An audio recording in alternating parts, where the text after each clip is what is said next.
کیا آپ جانتے ہیں کہ ارطغرل غازی نے ہی دنیا کی سب سے طاقتور سلطنت کی بنیاد رکھی تھی؟ اس نے اپنے 2000 ساتھیوں کی مدد سے ایک ایسی حکومت قائم کی جو 700 سالوں تک پوری دنیا پر راج کرتی رہی۔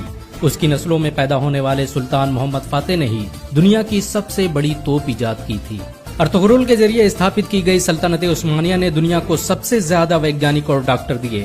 راکٹ ٹیکنالوجی پر آدھارت دنیا کا پہلا جہاز سلطنت عثمانیہ میں ہی بنایا گیا تھا۔ ارطغرل نے ڈاکٹروں اور عالموں کی ایک بڑی جماعت تیار کی تھی جو مفت میں لوگوں کی مدد کرتی تھی۔ ان کا پورا خرچ ارطغرل خود اٹھاتا تھا۔ ارطغرل اکیلا انسان تھا جس سے منگول بھی دہشت کھاتے تھے۔ 13ویں صدی عیسوی میں جب منگولوں نے مسلمانوں کے سارے بڑے شہر تباہ کر دیے تو ارطغرل نے سوغوت میں دنیا کی سب سے طاقتور سلطنت کی بنیاد رکھی۔ ارطغرل کائی قبیلے کے مشہور شاہ سلیمان شاہ کا بیٹا تھا۔ سلیمان شاہ اوغوز کی نسلوں سے تھے جنہوں نے چین سے بھاگ کر ایران اور شام میں پناہ لی تھی۔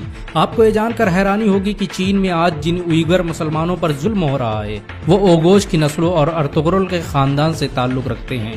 بہت کم لوگ جانتے ہیں کہ ارطغرل غازی نے قرآن کو اپنا سنویدھان بنایا تھا۔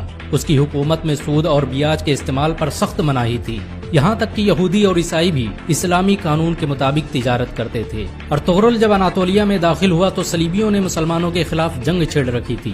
دوسری طرف منگول بغداد کے 10 لاکھ مسلمانوں کا قتل کر چکے تھے، لیکن ارطغرل کے آنے کے بعد اچانک اناطولیہ سمیت وشو کا نقشہ ہی بدل گیا۔ ارطغرل کی شجاعت اور ہمت سے دشمن بھی کانپتے تھے۔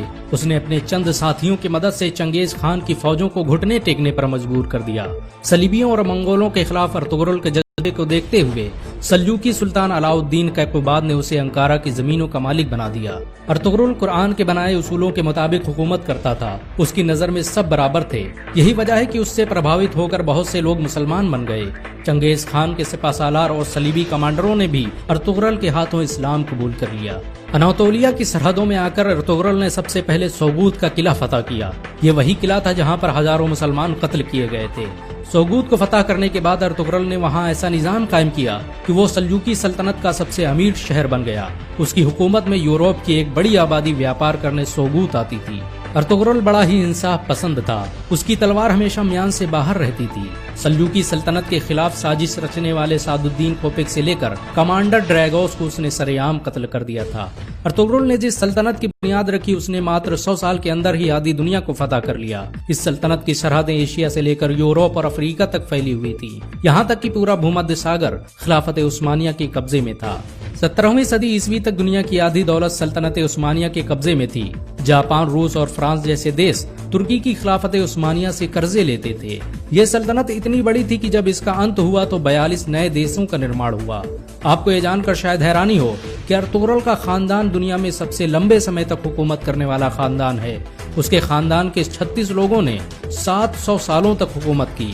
ارطغرل کے بعد خلافت عثمانیہ نے 500 سے ادھک جنگیں لڑی جن میں زیادہ تر فتح حاصل ہوئی۔ ارطغرل چٹانوں کی طرح سخت تھا۔ وہ جب اناطولیہ آ رہا تھا تبھی راستے میں اس کے پتا سلیمان شاہ کی ڈوبنے سے موت ہو گئی اور اس کے بھائیوں نے اناطولیہ جانے سے انکار کر دیا، لیکن ارطغرل اکیلے ہی اناطولیہ آیا اور صلیبیوں پر قہر بن کر ٹوٹ پڑا۔ منگولوں نے ارطغرل کو مارنے کی ہزاروں کوششیں کی لیکن وہ کبھی کامیاب نہیں ہو سکے، یہاں تک کہ انہوں نے اپنے دشمنوں سے بھی ہاتھ ملا لیا۔ بہت کم لوگ جانتے ہیں کہ صلیبی مسجد اقصی اور مسجد الحرام کو شہید کرنا چاہتے تھے، لیکن ارطغرل نے مسلمانوں کو متحد کر کے ان کے منصوبوں کو خاک میں ملا دیا۔ آپ کو یہ جان کر حیرانی ہوگی کہ یہودی 13ویں صدی عیسوی میں ہی اسرائیل دیش کی استھاپنا کرنا چاہتے تھے اور اس کے لیے انہوں نے مسلم دیشوں کو ختم کرنے کی سازشیں بھی رچی تھیں، لیکن ارطغرل کی وجہ سے ان کے سارے منصوبے فیل ہو گئے، کیونکہ جب سلجوقی سلطنت کو ختم کیا گیا تو ارطغرل نے اپنی حکومت کا اعلان کر دیا۔ 1923 میں جب ترکی کی خلافت عثمانیہ کا انت ہوا تو دستاویزوں سے پتہ چلا کہ خلافت عثمانیہ کو ختم کرنے کے لیے کئی 100 سالوں سے سازشیں کی جا رہی تھی، یہاں تک کہ بہت سے یہودی مسلمانوں کے بھیس میں مسجدوں میں امامت کرتے تھے تاکہ مسلمانوں کے دلوں سے خلافت کی اہمیت نکالی جا سکے۔ ارطغرل نے سلجوقی شہزادی حلیمہ سلطان سے شادی کی تھی۔ اس کے دوسرے بیٹے عثمان کے نام پر ہی اس سلطنت کا نام خلافت عثمانیہ رکھا گیا۔ ارطغرل کے بیٹے عثمان نے جب ترکی میں عثمانی کرنسی کی شروعات کی تو اس پر چھپنے والا پہلا نام ارطغرل غازی کا تھا۔ 2014 میں ترکی کے راشٹرپتی رجب طیب اردوغان کے کہنے پر ارطغرل کی زندگی پر ایک ڈرامہ بھی بنایا گیا۔ ارطغرل کی زندگی پر بنا یہ ڈرامہ اس سمے دنیا میں سب سے زیادہ دیکھا جانے والا ڈرامہ ہے۔ اسے 90 سے ادھک بھاشاؤں میں انواد کیا جا چکا ہے اور دنیا کے 150 سے ادھک دیش اس کا لائیو پرسارن کر رہے ہیں۔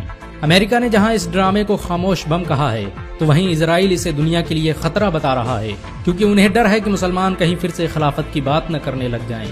سچ تو یہ ہے کہ مسلمانوں کے دلوں میں ارطغرل کا نام آج بھی زندہ ہے، مسلمان انہیں آج بھی عزت کی نظروں